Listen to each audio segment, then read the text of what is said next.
Hey guys, welcome back. So today I'm going to review my Subaru Crosstrek Limited, and I'm going to go through some of the things I don't like on the vehicle, which is not very many, and they are a little nitpicky, but there's still things when you drive it every day, it kind of gets old. So let me get started. Okay, number one thing I really dislike about this vehicle is these headrests in the back. They are huge. So when you're driving, it just creates blind spots for the driver. And yes, you can remove them, but still, it's still a pain in the butt to have to look around.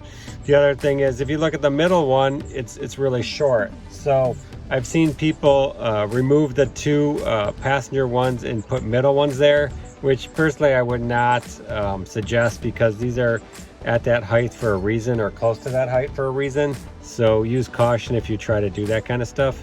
Okay, next thing that really annoys me is this 1990s finishing they have on there. It just looks so outdated, and I know this car is getting long in the tooth. This is a 2023, but between the orange stitching, which is supposed to be cool, and I get it, but that's going to get old, and this trim work here is going to get really dated quickly.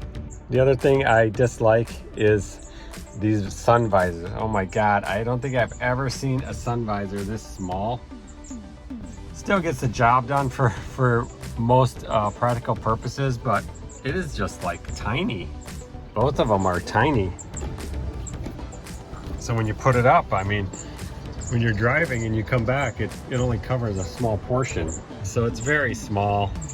Okay, don't get me wrong, I think these pedals look cool and stuff, but when you live in a cold climate, they just create a surface that's very slippery. I mean, they have the rubber nubs on them, but I just don't like it. I mean, you get a little bit of ice buildup on there, and I've had my foot slip off these things before, so I'm not that psyched about even though they look cool, about having them on here. I wish they would just do the standard molded in plastic, but with the grids on it, so they catch a lot of this ice and snow that gets stuck to your boot in the winter time. If you live in a warm climate, you're never gonna have a problem with it, and they do look cool.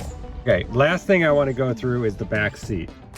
Yes, the back seat is huge. Yes, the cargo area is small compared to other vehicles like the Corolla Cross as far as cargo. But the thing that gets me, and I know this is all-wheel drive, is this hump. It basically makes that middle seat useless. Not useless, but it's really difficult for anyone over 4'8" to use. So that's some of the things that really bug me about the vehicle.